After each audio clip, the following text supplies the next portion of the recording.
마태복음 22장 37절로 40절까지 말씀 한 절씩 교독하겠습니다.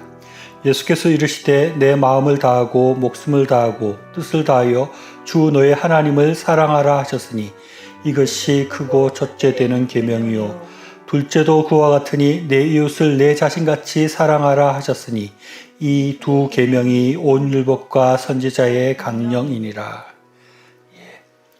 지난주에 하나님을 두려워하지 않는 신앙에 대해서 말했습니다. 현대 기독교인들이 하나님을 두려워하지 않는 경향이 있다는 것입니다. 그래서 하나님을 존중하지 않고 하나님의 말씀대로 사는 것에 부족함이 있다고 말씀했는데 이번에는 하나님을 사랑하지 않는 신앙에 대해서 말하고자 합니다. 저는 최근에 이 세대에 관한 설교를 하고 있습니다. 물질을 숭배하는 그런 세대가 되었다. 아이를 낳지 않을 정도로 자기 자신을 사랑하고 물질만 사랑하는 그런 세대가 되었다고 말했습니다. 또 그와 함께 이 세대의 신앙이 하나님을 두려워하지 않는 그런 세대다라고 말했습니다. 그 연장선상에서 이 세대가 하나님을 사랑하지 않는다. 하나님에 대한 사랑이 식은 세대이다는 것을 생각하고 말하려고 합니다. 사실 하나님을 사랑하지 않는 신앙이라는 것은 말 자체가 좀 이상하게 들리기도 합니다. 신앙이라는 것이 당연히 하나님을 사랑하는 것을 전제로 하는 것이라고 할 수 있는데 그렇지 않은 모습이 있다는 것입니다. 신앙이라는 단어의 사전적인 의미는 믿음의 대상을 굳게 믿고 가르침을 지키며 이를 따르는 일이라는 것입니다. 그래서 기독교 신앙에서는 하나님을 믿고 그 가르침을 지키고 그 말씀에 순종하는 것을 신앙이라고 할 수 있습니다. 그래서 기독교 신앙인들은 하나님의 말씀을 따라서 주일에 교회에 와서 예배드리고 또 헌금도 하고 가능하면 착하게 살려고 노력을 합니다. 그런데 그런 신앙의 겉모습은 있는데 진정으로 하나님에 대한 뜨거운 그런 사랑하는 마음 그것이 부족하고 그것이 식어져 있는 모습이 있다는 것입니다. 이렇게 말을 하면 하나님에 대한 사랑이 좀 식어지면 어떠냐 그냥 신앙생활 열심히 하면 되는 것이지 라고 이렇게 반문할지 모릅니다. 그러나 이것은 아주 크게 잘못된 생각입니다. 사랑이 없는 기독교 신앙이라는 것은 그야말로 안고 없는 찐빵과 같은 것입니다. 오늘 읽은 본 말씀 다시 읽어보면 예수께서 이르시되 내 마음을 다하고 목숨을 다하고 뜻을 다하여 주 너의 하나님을 사랑하라 하셨으니 이것이 크고 첫째 되는 계명이다 라고 이렇게 말씀하십니다. 하나님을 사랑하는 것이 가장 크고 첫째 되는 계명이라는 것입니다. 그래서 하나님 사랑하는 것이 가장 중요한데 하나님 사랑하지 않고 다른 건 열심히 해봤자 아무 소용이 없다는 것입니다. 그래서 고린도전서 13장에서는 이렇게 말씀합니다.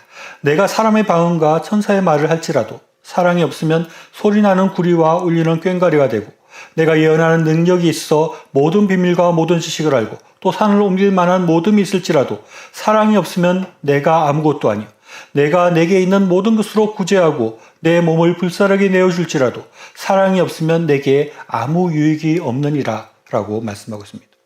우리가 다른 어떤 것을 해도 사랑이 없으면 아무것도 아니라는 것입니다. 기독교 신앙에서는 하나님에 대한 이웃에 대한 사랑이 없이 하는 모든 신앙의 행위들은 그것은 아무것도 아닌 것이고 껍데기뿐인 것이라고 아무 의미 없는 것이라고 말씀하고 있습니다.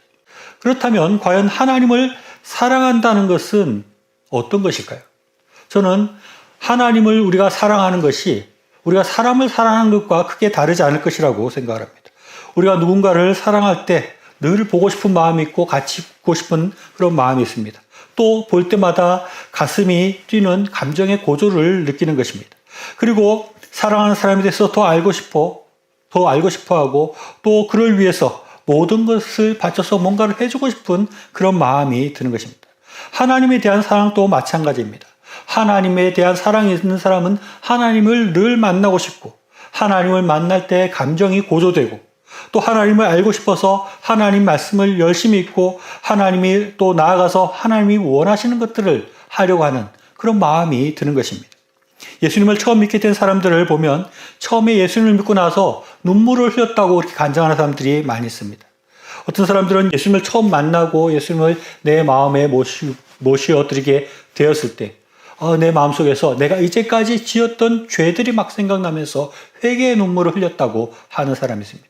또 어떤 사람들은 오히려 더 많은 사람들은 그런 회개 눈물인지는 뭔지는 모르겠는데 무슨 이유인지 모르겠으나 한없이 눈물이 났다고 이렇게 고백하는 사람들이 많이 있습니다. 저는 어릴 때부터 교회를 다녔기 때문에 하나님을 믿는 것인지 안 믿는 것인지 이렇게 분명하지 않는 상태에 살았는데, 고등학교 때 수련회에 참석해서 찬양을 하는 중에 눈물이 한없이 흘러나오는 그런 경험을 했습니다. 그 찬송을 부르는 중에 막 눈물이 나와서 주체할 수 없을 정도로 눈물이 나는 것입니다. 지금 돌아보니까 그때가 진정으로 하나님을 만나고 제 마음속에 회심이 일어났던 때가 아닌가 하는 생각이 듭니다. 그래서 저는 그 찬송을 한동안 부를 수 없었습니다. 한번 1년 가까이 그 노래만 부르면 처음 시작만 하면 눈물이 그냥 주체가 안 되고 눈물이 나오는 것입니다. 분위기에 맞지도 않게 자꾸 눈물이 나면 안 되니까 아예 그 찬송 나오면 찬송을 안 부르려고 했던 그런 기억이 있습니다. 이렇게 우리가 하나님을 만날 때 이렇게 감정이 고조되는 것입니다. 또 어떤 사람은 하나님을 믿고 난 다음에 하나님에 대해서 너무 알고 싶어서 교회에 개설되는 모든 성경 공부를 참석하고 모든 예배에 참석하고 하는 사람도 본 적이 있습니다. 너무 하나님에 대해서 알고 싶으니까 어떻게든 모든 성경 공부를 다 참석해서라도 모든 예배를 참석해서라도 또 하나님을 알고 싶어하는 그런 마음이 드는 것입니다. 또 어떤 사람은 하나님을 만나고 난 다음에 하나님께 모든 것을 드리고 싶은 마음으로 가득 차는 사람도 있습니다. 우리가 잘 아는 삭개오가 그런 사람입니다. 키가 작아서 뽕나무, 지금 성경에는 돌무화과 나무 위에 이렇게 올라가서 예수님을 만났는데, 이 삭개오가 예수님을 만난 다음에 이렇게 말합니다. 누가복음 19장 4절입니다. 내 소유의 절반을 가난한 자들에게 주겠사오며 만일 누구의 것을 속여 빼앗은 일이 있으면 네 갑절이나 갚겠나이다 라고 말하는 것입니다. 이렇게 하나님을 만나고 나의 모든 것을 들여서 주님을 섬기고 싶은 그런 마음이 드는 것, 이런 것이 하나님을 사랑하는 신앙의 모습이라고 할 수 있습니다. 그런데 우리의 마음 가운데 그 마음이 계속 유지되지 못하고 그 마음을 잃어버리고 그런 사랑하는 마음이 식어져 가는 것입니다. 이것은 아주 큰 문제가 아닐 수 없습니다. 우리가 생각에는 내 사랑이 좀 식으면 어떠냐, 내가 하나님 그냥 신앙생활 하면 되는 거지 라고 생각할지 모릅니다. 그러나 하나님께서는 그렇게 말씀하지 않으시는 것입니다. 앞에 고린도전서 13장에서 본 것처럼 그런 사랑이 없는 것들은, 사랑이 없이 하는 모든 것들은 아무것도 아닌 것이라고 말씀하는 것입니다. 그리고 요한계시록 말씀 보면 더 무서운 말씀이 있습니다.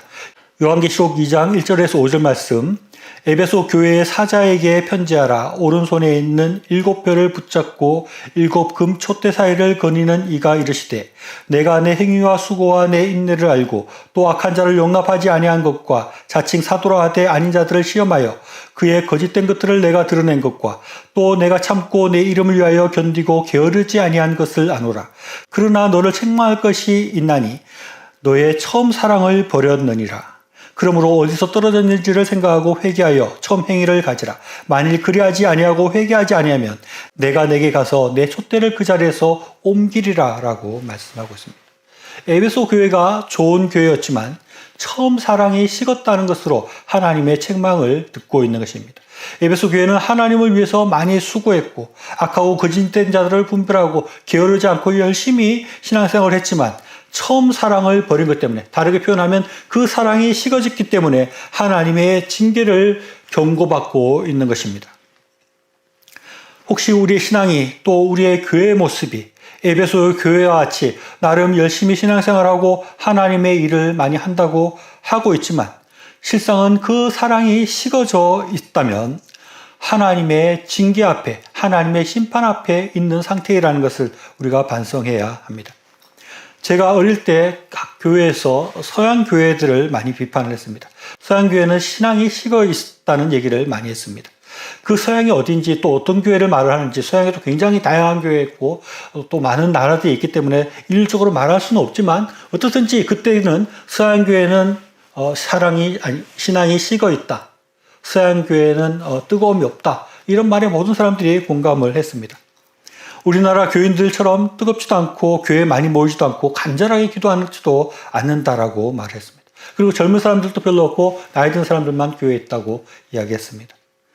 그때 말했던 서양 교회의 모습이 지금 한국 교회의 모습과 같다 라고는 말할 수 없을지 모르지만 제 느낌에는 아주 많이 다가가고 있다는 그런 생각이 듭니다. 점점 비슷해진다는 그런 생각이 드는 것입니다. 서양 교회를 우리가 비난했던 것처럼 우리의 신앙들도 많이 식어져 있고 형식화되고 의식화되고 의무적인 모습이 되어 있는 것입니다. 교회를 가긴 하는데 처음 믿었던 때와 같은 그런 감격과 열정이 없는 것입니다.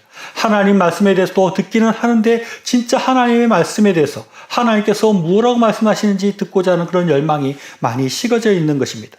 사실은 잘 모르면서 하나님에 대해서 안다고 말을 하고 있고 하나님에 대해서 더 알려고 하지 않고 하나님께서 지금 나에게 무슨 말씀을 하고 계시는지에 대해서 귀를 기울이지 않는 모습들이 많이 있다는 것입니다. 예전에는 하나님을 위해서 나의 모든 것을 드리겠습니다라고 고백했으나 그런 마음이 사라진 지가 오래되었다는 것입니다. 저의 모습만 돌아봐도 그럴 때가 많이 있습니다. 하나님의 일을 한다고 하지만 내가 얼마나 하나님을 사랑하는 마음으로 지금 이 일을 하고 있는가? 그냥 의무적으로 해야 하니까 하고 있는 것은 아닌가 하는 그런 반성이 들 때가 많이 있습니다. 이렇게 하나님에 대한 사랑이 없는 가운데 그 사랑이 식어져 가고 있는 가운데 우리가 형식적으로 하나님의 일을 하고 신앙생활을 한다고 해서 하나님의 칭찬을 듣는 것이 들을 수 없고 오히려 하나님의 징계와 심판 앞에 있음을 우리가 생각해야 하는 것입니다. 우리는 진정으로 하나님에 대한 사랑을 회복해야 됩니다. 처음 사랑의 그 뜨거움을 우리가 다시 회복해야 됩니다. 그렇게 하지 않을 때 우리의 신앙에는 소망이 없는 것입니다. 그렇게 뜨거워지지 않을 때 한국교회의 미래는 없고 점점 식어지고 점점 이상한 그런 신앙과 그런 교회의 모습으로 나아갈 수밖에 없습니다. 제가 이 세대를 말하면서 이 세대가 물질을 너무 사랑하고 아이를 낳지 않을 정도로 자기만 사랑을 하고 하나님을 두려워하지 않는다 했는데 이 모든 것들이 어떻게 보면 하나님에 대한 사랑이 식어진 그 결과이라고 할 수 있습니다. 믿는 사람들이 온전히 역할을 했다면 이 사회가 그렇게까지 가지 않을 텐데 우리 자체가 하나님에 대한 사랑이 식어져서 이상한 그런 식어져 있는 신앙의 모습을 보이기 때문에 이 사회를 밝히지 못하고 온전한 길로 인도하지 못하는 것이라고 할 수 있습니다. 우리가 더 하나님을 사랑해야 됩니다. 이렇게 말하면 어떤 사람은 그 사랑이라는 것이 노력한다고 되는 것이냐, 사랑이 자연히 찾아오듯이 자연히 없어지는 것이 아니냐라고 말할지 모릅니다. 그러나 그렇지 않습니다. 하나님과 우리의 관계는 언약으로 이렇게 많이 묘사가 됩니다. 창세기 17장 7절 말씀 보면 내가 내 언약을 너와 너 및 내 대대 후손 사이에 세워서 영원한 언약을 삼고 너와 내 후손의 하나님이 되리라 라고 말하고 있습니다. 이 구절 말고도 성경에는 300번 가까이 언약이라는 말이 나옵니다. 하나님과 우리의 만남, 하나님과 우리의 관계라는 것이 그냥 사랑한 마음이 생기면 사랑하고 또 식으면 없어지고 헤어지고 하는 그런 관계가 아니라 언약이 맺어진 그런 관계라는 것을 말씀하고 있습니다. 결혼의 관계 같은 그런 언약의 관계를 맺은 사람은 사랑이 식어진다고 해서 그냥 헤어지는 것이 아니라 그 사랑이 잘 보존되도록 노력하고 그 결혼 관계, 그 언약 관계가 계속될 수 있도록 노력하고 그 사랑을 지키기 위해서 하듯이 하나님과 우리의 관계도 계속해서 그 사랑이 식지 않도록 노력해야 한다는 것입니다. 처음 사랑이 식었으면 그 사랑을 회복하려고 노력을 해야 하는 것입니다. 그것이 하나님과 우리의 관계이고 그것이 하나님과 맺은 언약이라고 할 수 있습니다. 그러면 우리가 어떻게 하나님과의 사랑을 회복하고 그 사랑을 다시 뜨겁게 할 수 있을까요? 우리가 흔히 사람에게는 지정의가 있다고 말을 합니다. 지적인 부분과 감정적인 부분과 의지적인 부분이 있는데 이 부분에서 온전히 사랑이 있을 때, 회복될 때 그 사랑이 온전하다고 할 수 있고 그래서 우리가 이 모든 이 지정의 부분들을 노력해야 된다고 할 수 있습니다. 하나님을 더 알기 위해서, 지적으로 하나님을 더 알기 위해서 노력해야 됩니다. 그래서 성경을 더 열심히 읽고 더 기도하면서 하나님이 어떤 분인지 알려고 하는 그런 마음이 우리에게 있어야 됩니다. 또 그리고 하나님께서 우리에게 무슨 일을 하라고 하는지를 생각하고 의지를 가지고 하나님께서 나에게 시키시는 일들을 더 열심히 하려고 하는 그런 마음을 가져야 됩니다. 그리고 감정적으로도 하나님을 뜨겁게 사랑하려고 노력해야 됩니다. 사실 이 부분이 굉장히 중요하다고 할 수 있습니다. 이 뜨겁게 사랑하는 마음이 없으면 의지적으로 뭘 한다는 것이 무의미할 수가 있기 때문입니다. 우리가 더 하나님을 많이 공부하고 더 열심히 기도하고 그렇게 할 때 우리 마음속에 뜨거운 마음들이 생겨날 수 있습니다. 또 중요한 것은 찬양하는 것이 아주 중요하다고 생각합니다. 틈이 날 때마다 하나님을 찬양하는 것입니다. 찬양을 할 때마다 우리 마음속이 동해서 사랑의 마음이 회복될 수 있습니다. 그리고 무엇보다 중요한 것은 하나님께서 우리에게 어떤 은혜를 내려주셨는지를 늘 생각하면서 하는 것이 중요합니다. 가장 중요한 것은 예수님의 십자가를 생각하는 것입니다. 그래서 교회들마다 또 십자가를 세워놓는 것이 그런 이유라고 저는 생각을 합니다.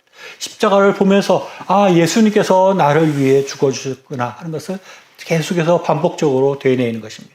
주님께서 이런 사랑을 나에게 주셨구나 하는 것을 생각하게 될 때, 주님의 십자가를 생각할 때 우리도 예수님에 대한 또 하나님에 대한 사랑이 생겨날 수 있는 것입니다. 그리고 하나님께서 우리에게 어떠한 사랑을 내려주시는가 하는 것을 생각하는 것이 중요합니다. 우리가 이제까지 하나님으로부터 받은 많은 은혜들이 있는 것입니다. 하나님께서 나에게 필요한 것들을 주셨고, 하나님께서 나에게 힘이 되어주셨고, 나를 위로하여 주셨고, 내가 아무 보잘것없는 사람이지만 이 자리까지 가도록 인도해 주신 것들, 하나님께서 베풀어 주신 그 은혜와 사랑을 계속해서 생각할 때 우리 마음 가운데 하나님을 사랑하는 그 마음이 따뜻해지고 뜨거워질 수 있게 되는 것입니다. 우리가 하나님께서 우리에게 해주신 것들을 잘 생각한다면 우리는 그 마음이 뜨거워질 수밖에 없습니다. 왜냐하면 하나님께 충분히 많은 것들을 받았기 때문입니다. 충분히 많은 사랑을 받았기 때문입니다.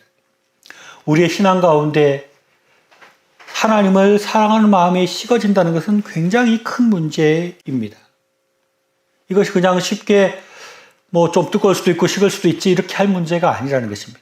하나님을 사랑하는 마음, 그 마음이 뜨겁는가 뜨겁지 않은가, 그것이 식어져 있는가 아니면 따뜻하게 데펴져 있는가 하는 것은 아주 큰 문제가 될 수 있는 것입니다.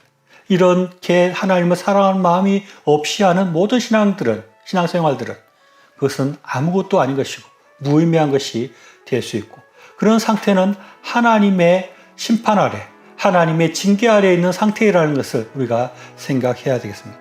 내가 얼마나 주님을 사랑하고 있는지 늘 점검해보고 더 하나님을 사랑할 수 있도록 더 열심히 하나님 말씀 묵상하고 더 기도하고 찬양하여서 또 하나님께서 베풀으신 은혜를 생각하고 되뇌이면서 뜨겁게 하나님의 사랑을 유지하고 더 뜨거워지는 저의 삶이 될 수 있기를 바랍니다.